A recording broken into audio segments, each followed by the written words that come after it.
I was always taught if there's a problem and you can help fix it, then you can make millions, you can make money, right? If If you've ever seen Shark Tank, Mr. Wonderful talks a lot about it.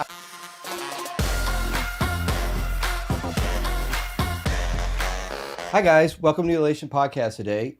We are with Jessica Weinberg. How are you? I'm good. How are you? Good. Good to have you here. Thanks for having me. Absolutely. I'm excited to get into all kinds of stuff that's going on down here in New Orleans. But let's just start with you. Yes. Where are you from and how did you get where you are right now? So I am originally from Long Island, New York. I went to college at Indiana University. Go Hoosiers. Hey. The current football national champions, There which you is go. very surprising. Right. But yeah, I got an internship with the New Orleans Saints and Pelicans right out of college and moved down here not even 5 days after my graduation. And I didn't know anybody and I had never been to New Orleans before.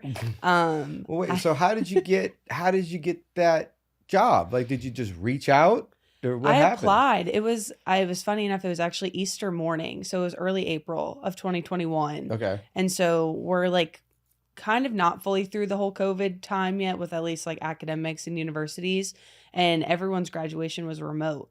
So I was interviewing throughout the month of April with the Saints and Pelicans, and it was the day that I was taking all my finals for school. I was on the phone with my mom and she was like, if you don't hear anything, like, we're going to have to keep looking, find another option is what it is.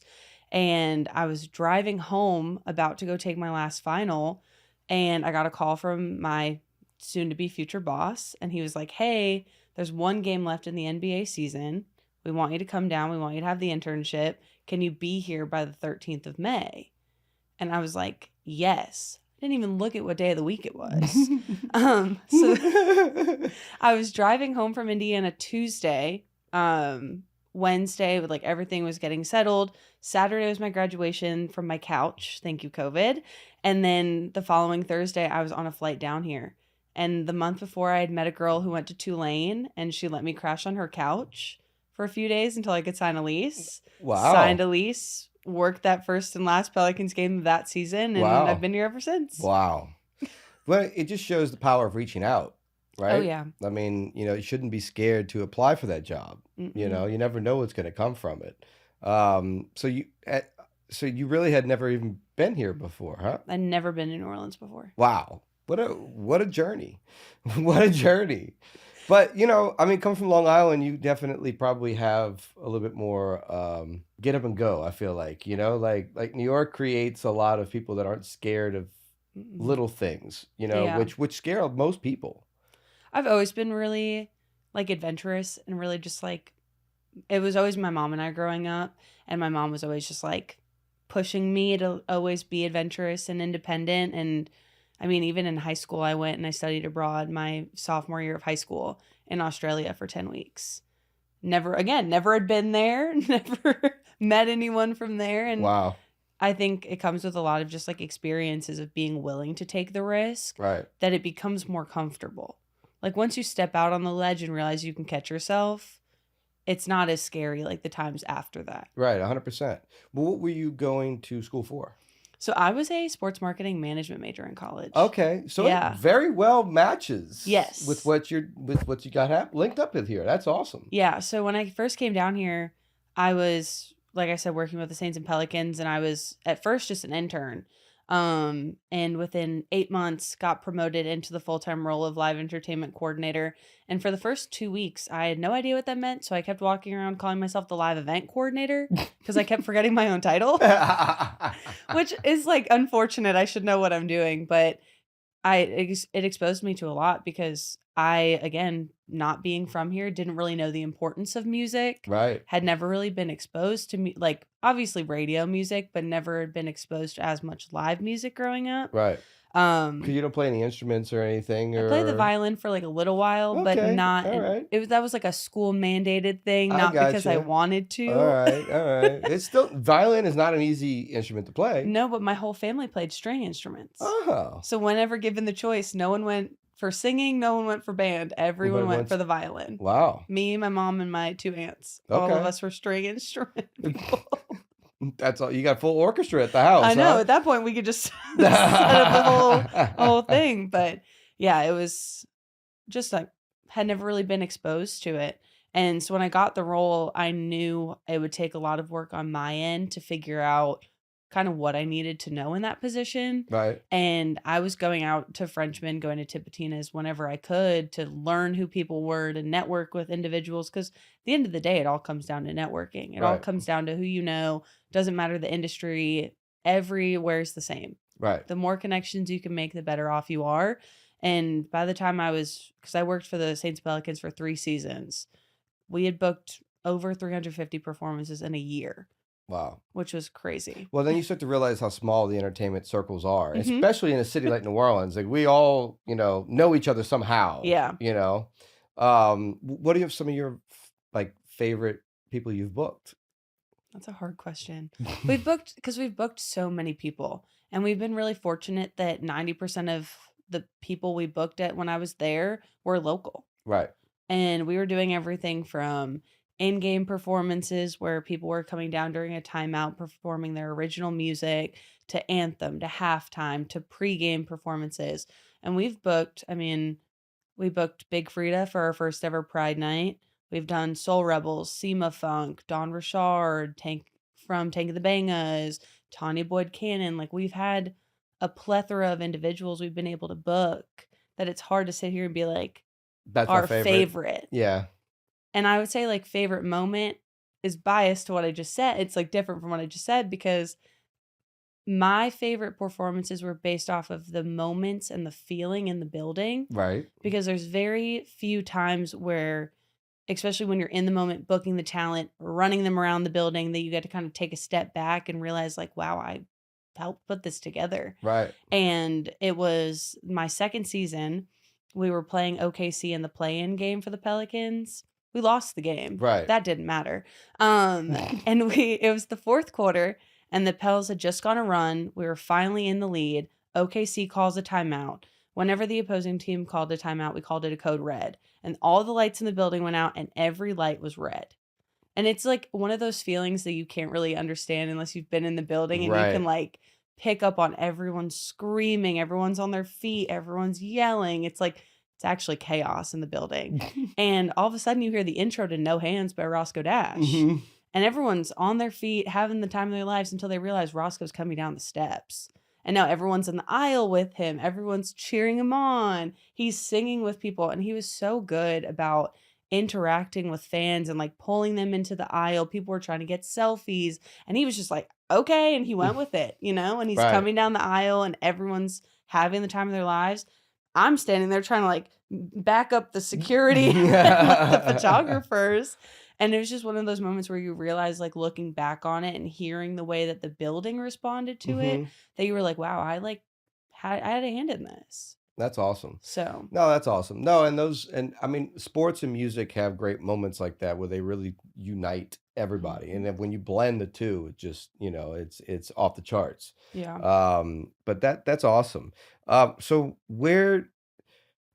I guess where did the transition come into to start managing and start to truly dive into music? Because you went from like, dabbling in the violin to booking acts to now I'm kind of in charge of these people. Like how Mhm. did that transition happen? It was in my third season of the Pelicans. It was early February of 2024, and I had just hit my breaking point. I had never experienced burnout from a job in my life until that moment. Wow. And we were sometimes working 90-hour work weeks. And when you're 23, you're just like, this is what a job's supposed to be like. This is what Mhm. I'm supposed to do. I'm supposed to work as hard as I can to get to the next place. And I had taken a step back and realized, like, if I keep doing this, it's not going to be good for like me. Right. And so I walked into my boss's office on a Monday morning, and I was like, here are my 2 weeks. I'm sorry. I was like, for my own reasons, I can't keep doing Right. this. And I quit my job with no plans. So Wow. I didn't leave thinking I was going to go into booking. I literally had no plans. You were just trying to mentally get over what's going on. Yeah. And just trying to like understand it, because I don't think there's enough conversation around how to help yourself when you're in such a taxing position. Right. And not saying that this is like the hardest job in the world, but like with the long hours and you're working every game and all the special events, you don't know how to take that break. Well, and I will say New Orleans doesn't have the budget most teams have. You know, we're not on the high end of those budgets. So, Yeah. and same with the Saints. So, like, to give you an example, the well, I don't necessarily want to say his name because I don't want to drag it down in the mud. But one of the coaches is a friend of mine, and we were talking. He had come from another major team that has a lot of structure and money, and he's saying for the Saints, he's having to work 4 times as hard because they don't have the amount of assistants, they don't have the help, the budget, the whatever it may be. So he's doing 4 or 5 different jobs staying in that realm. So I'm Yeah. assuming the Pelicans is probably operates in a similar fashion. Yeah, it was so for talent purposes, it was just me. You know, in some games we had it easy where there was an anthem, a color guard, and a halftime, and that would be it. By my last season, there were games where we had 12 different elements that I was in charge of, plus a brass band that we built, plus a drum line that we've used for years. So you're talking about, in some cases, it was up to 200 people in the building that Right. were under my umbrella. And when you feel a lack of support, it's hard to come back once you've felt that, Right. if that makes sense. Of Yeah. like looking around being like, I'm on my own here. Right. How am I ever going to go back to Es- feeling well, supported? especially when you look at a big system, Hmm. right? You know, you look at this big, massive system, and you feel so small in it with no help. I could see how it's overwhelming. Yeah. And I loved my job. It was never that I didn't like it, that I was having a hard time with it. I loved it. I loved the people I was able to meet, the musicians I was able to book. But then I was like, I can keep doing this, Right. but not, and I can make my own rules and do it in whatever capacity I have. Right. And so when I left, I went back to New York for 2 weeks. It was right after Mardi Gras. And I just sat at home brainstorming, like, what is this going to look like? And then I was like, let me ask people what is needed. Because I was always taught if there's a problem and you can help fix it, Right. then you can make Then you millions, can you make know? money, right? Right. It's not If you've a ever seen hard. Shark Tank, Mr. Wonderful talks a lot about it. Yeah. Well, where is his royalty deal on this I one? know, right? I'm like, hey, I'll like, give you help me out. royalty. Yep, help me out. But it was one of those things where I started asking musicians, I was like, how can I be of assistance? And they were like, you've been booking for a venue for 3 years. Why don't you just start booking for us? Because you know what it's like to book us. You can pitch it from the perspective of, as the venue booker, Right. I know what it's like to work with all these individuals. Now, when I'm presenting it, I can give that perspective. Right. And so I sent out an email to everyone I ever worked with at the Pelicans. And I was like, I'm leaving. I don't necessarily know what this looks like, 'cause I've never been a music booking agent in my life. But if you're willing to take the risk, then I'm here to help. And we've retained 80% of our clients Wow. since for the last 2 years we've been open. Wow, that's awesome. Because we officially opened March 1st of 2024. So within that 2-week time span of me quitting my job, Right. now I'm opening my own business and figuring it out as I go. And I kind of expected it to be something where I had time to build up what Catch 504 was. And then I all of a sudden just had clients. And I was like, okay, well, now I can build the foundation while I'm helping people. And it's taken patience and it's taken time. And I'm not perfect by any Right. means, but I'm learning as I go. And I know that I'll continue to keep learning as the business grows. Yeah, but you also understand it from the venue side, like, and booking a major venue like that, most, unless you're booking a tour across the country in major venues, your experience is going to overdo what you're booking. Mm. So these bars and these things and smaller venues are not going to have that system that you had and that the complications that you had in booking. Yeah. So should be a very easy rollout into dealing with these little venues. Mhm. So I think it's awesome. And also the bands trust you. It's Yeah. probably, it's all relationship based. It is 100%. So if they trust you and then it should just be an easy fit. But that's awesome. Yeah. And we went from setting like full band setup on the court for halftime in under 90 seconds So now when I'm at a show and they're like, we have 20 minutes, I'm like, Oh, oh, we're good. we See, have time. see, the plethora of experience will come into it. No, and but that's also a thing that you have an experience in is the live event. Like it's on live TV. There is no screw up to fix. Mm-mm. If it screws up, it screws up. And that's not something that most people have to deal with. Yeah, and it's something where it does come with time. Like my first year, if anything went wrong with our on-court stuff or a timeout performance, I was in the back like, "Oh my gosh, we're screwing it all up. What's going on?" And now I'm like, half the time the people in the stands don't know what it looked like when we rehearsed it. So they're not going to know something's wrong until everyone starts freaking out, and then they're going to start questioning Right. stuff. You just have to roll with the punches and go with the flow and understand mistakes are going to happen. Things are going to get screwed up. Mics aren't going to work. Things are not going to be plugged in. Right. The track may not start when it's supposed to. It may cut out in the middle of it. You just have to roll with the punches. Right. And we had because you're talking 42 Pelicans games in a season, plus 10 Saints games. So 50 live events a year where you're in front of anywhere between 17,000 at the Smoothie King Center and 70,000 in the Superdome. Right. And if something goes wrong, something goes wrong.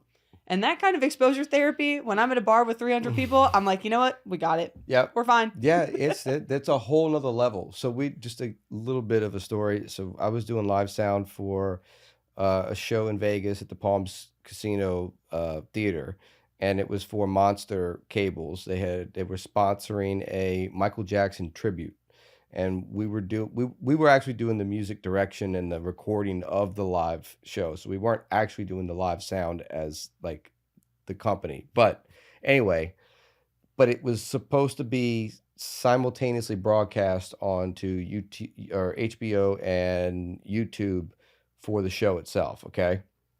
And they spent huge amounts of money on this show. Okay. 7 o'clock show's supposed to start. They hit the button, start doing things. There's nothing on the live stream. Absolutely nothing. Dead air. Completely dead air. Nothing happened. No audio whatsoever coming through. For the first 25, 30 minutes. Yeah. They had and basically what it was a live sound guy had the wrong button muted. That at the end of the day, on a 100-channel board, Yeah. one mute button was the problem. And they literally took 35 minutes to fix it. And I mean, when you talk about all your sponsors get pissed, everybody gets pissed. HBO's pissed, like the YouTube's pissed. It's just it was a hell of a downfall for what could have been a great show. Yeah. So it's crazy that dealing with that live audience element. Now I know for the most part the games are going to happen and they're going to actually be broadcast. But if anything goes wrong, there is no fix. Nope.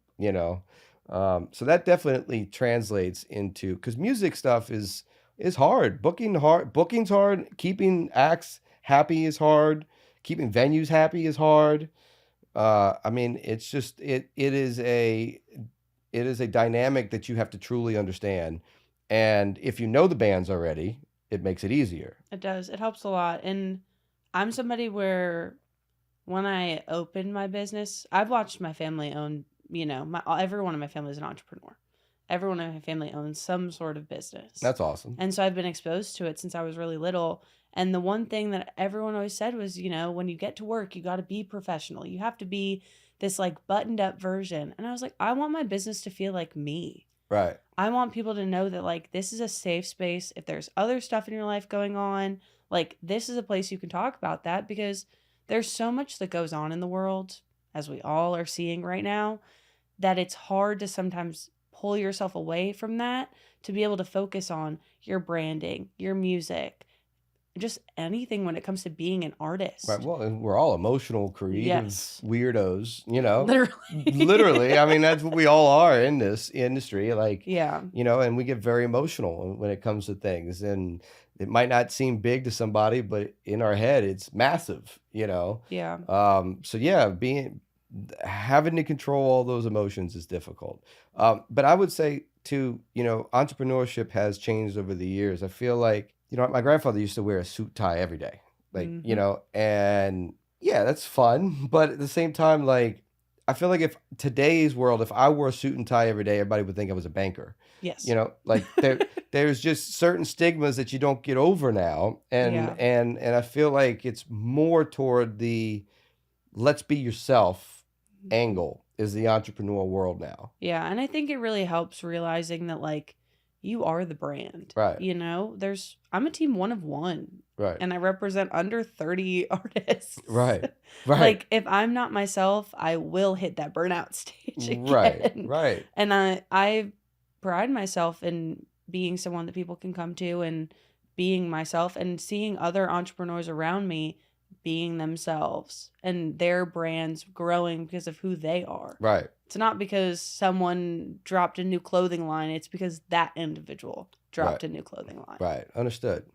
Well, so let's talk about some of the shows that you're booking now, like Wednesday at the Square. Yes, so I'm one of the co-chairs this year, which has been a very fun, very big undertaking. um Once again, you're alone. yes. Well, so this year I'm not alone. I have a co-chair and we have a great team of volunteers as well as our executive director and some other staff on board. So it's not a one person deal by any means, which is very exciting. But we do so Wednesdays at the Square is a 9-week free concert series that's every Wednesday from 5 to 8 p.m. Right across from Gallier Hall. And it's been so much fun to plan it and I helped book the lineup this year, which was incredible. So it's 18 bands total. You have an opener and a headliner every week, and then you have a DJ in between, which is Gotcha. sponsored by the Rabbit Hole. So it all comes It all together comes very together. nicely. Yeah. And the DJs we don't have to worry about because they are brought to us by the Rabbit Hole. Right. But it's been so incredible. And my thing with the music this year that I really wanted to implement was I wanted it to be a lot of different genres of music, and I wanted it so it's the 40th anniversary of YLC and the 20th year of us doing Wednesdays at the Square. So I think I just had celebration on the mind when I was Gotcha. booking it. Yep. And I wanted a lot of bands that were vocal on the mic, that were going to get people on their feet, get people dancing. And that's kind of where the inspiration for the lineup came, was just who's going to get people up and partying and Right. get everyone really excited. Right. Well, it's always big when you do those big 40, 50 year, anniversaries Mhm. too, so I could see how you would see that. And I love Wednesdays at the Square. I think it's a great, it reminds me a lot of French Quarter Fest. Like you truly get to experience downtown New Orleans or the CBD like, you should experience it, and I love the free music and you get to eat the good food. I mean, it's just a great, experience. Yeah, and everything's local. So we have local bands, local food vendors, local artists that set up and sell their own artwork and designs. So it really is fully about New Orleans, which is incredible. Which is the biggest band you booked for Wednesday this year? I feel like we have a lot of big bands. Really? Yeah. Because I'm like, I can visualize the poster in my head. Like headliner wise, you have Big Sam's Funky Nation, you have Bonorama, you have Brassaholics, you have Jelly Joseph, you've featuring Nigel Hall, Flow Tribe with Alfred Banks. You have, I'm like, who am I missing? John Cleary. I'm missing somebody probably, but you have a lot of big name individuals that are huge in the New Orleans music scene. Right. And the openers, same. I mean, we have Corey Henry on the lineup for headliners, Mhm. Dwayne Dupsy for Zydeco. Like you really are getting the best mix of New Orleans music. Absolutely. No, I agree. Um, does the Grammy Association get involved with any of that stuff? They have previously come on as a sponsor, um, but it just kind of depends on their year to year. Yeah, I just feel like, like grabbing local artists' attention and getting them to register songs properly and be involved in the Grammy Association just is a great thing for them. But I Hmm. feel like they need to use these types of events better. Yeah. They don't have a whole lot of people down here. I know Reed's running around like crazy. But they really should start paying attention to some of this stuff because these are the people that create the culture, you know. Yeah. But you got to get them registering songs properly and voting and doing all these things to participate. Yeah, and that's why. So I was accepted into the Recording Academy this year, which was huge. Awesome. High five, voting member. Thank you very Boom, boom. much.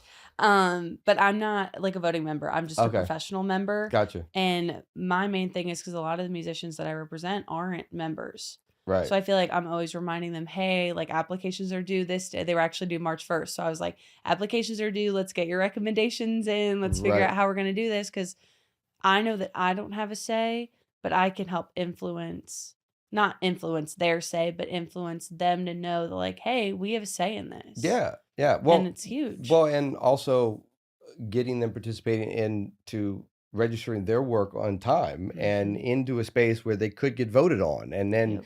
doing listening parties with voters, like those are all things that managers do, not Mhm. booking agents. Yeah. But, so you got to start upping your charge if you ask me. I know. I feel like I walked in being like, I'm a booking agent. And now I'm like, how do we work on branding? How do we figure out this situation? So I feel like it does encompass more than just booking. Because it helps your booking if their branding's right, Exactly. right? And it's easier when to brand when you get to know the bands. Right. So there are some bands that I can answer things easier for now because I know them, I've been around them longer. And then some of my newer clients, it takes time, but it goes back to that relationship building, that networking, that my phone is always on. Right. I People make fun of me because literally always keep my ringer on. My phone is like obviously not right now because we're here, but like even when I'm sleeping, my Right. phone does not go on do not disturb. My phone does not get turned off. I will text you back in 30 seconds if I see your text pop up on my phone. Right. And I'm like, just call me. Like if you ever need me, my phone is literally always on. I don't care if it's like a tiny thing. Like those things build up if we don't have a space to talk My about them cat in. just died. We have gotten I'm sure. I'm sure. We're emotional creatures. I'm Yeah. sure. You give an open door like that, we're using it. Mhm. But it also helps because I think because that safe space is there, I also am able to learn a lot from my clients who have Right. been in the industry for 20 something years. They're always like, hey, let's do this instead, or I would do this instead. And so they don't see it as like oh, you don't know this. Right. It's how can I teach you so we build this together? Right. Well, And that mentality is because I'm sure there's incredible. a lot of things that you understand that they don't. I feel like I'm more live events. I don't really know a lot, and I will say this to everyone. I was a sports marketing major, so Right. I have a decent amount of marketing experience, graphic design stuff, like the visual Right. perspective of it. I don't know anything about like registering music. I'm still learning about that, producing music. Right. I remember the first time we came in here, I was like, oh, you could tell me what these buttons mean. I have no idea. But it's all stuff that I'm able to teach, and my artists have been like, "Hey, come to the studio with us so we can show you what this looks like, Right. so you can learn, and for next time you know." And now it's like, okay, now I can understand that a 57 mic is different from a 58 mic, Right. and how to make sure I'm requesting the right things and Right. learning as I go. That's awesome. No, and it's good to have people that are willing to open up that side and just, Iron sharpens iron. 100%.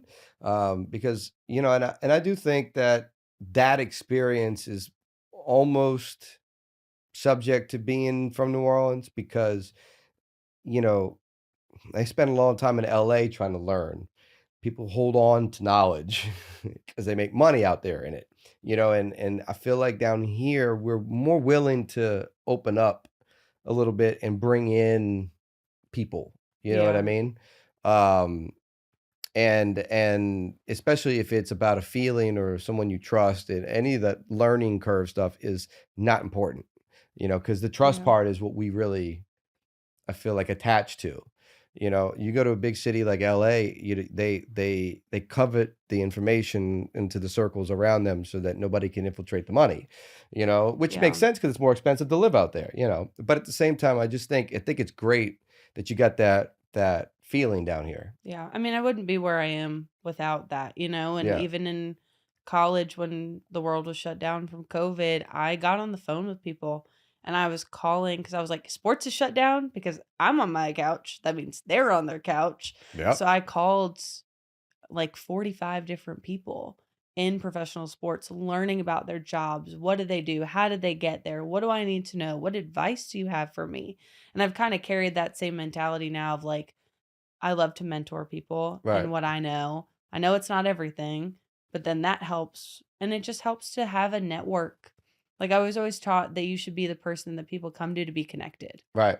And I've carried that with me because if you can come to me and I can help you in any sense, that's then building some sort of trust between people. Absolutely. Because now you know, hey, if I'm in a pinch and I need something, I can call Jess. Absolutely. And we can get it done. It's called a hustle, babe. If if I trust you, we're gonna make this hustle together. You can put two people together. I mean, you can keep the circle of business going forever when you can do that. Well, so booking during COVID had to be a whole different feel, right? I was in college. You were in college. So I wasn't even booking You weren't even there yet. Nope. Okay. I was a sophomore. So all of that was done when you got there? Okay.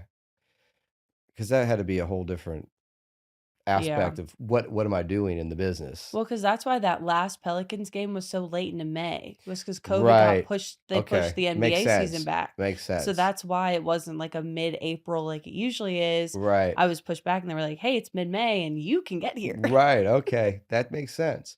That makes sense. Yeah, I don't know. COVID put us all through a turn on the booking side. So be happy you missed all that. I just had virtual school instead. Well, there you go. Well, so it changed something about it, right? Yeah. Well, what do you think is your future plans for 504? I want to like expand in different areas, I want to get more music on the radio.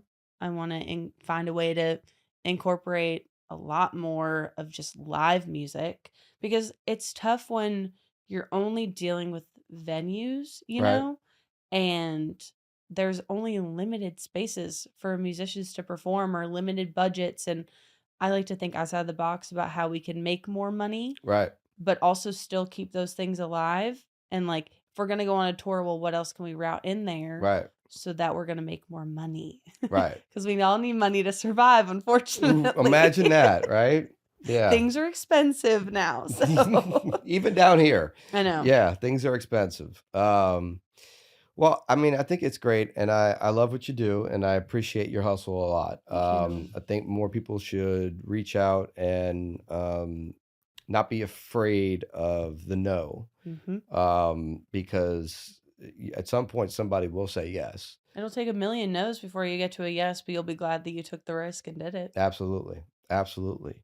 Well, great. Would you like to share some socials for 504 Booking? And Yes. It's at Catch 504 Booking on all platforms. there you making it go. nice and easy. Make it nice and easy. And our website is www.catch504.com. Awesome. And everything's also linked there. So you can see our upcoming shows.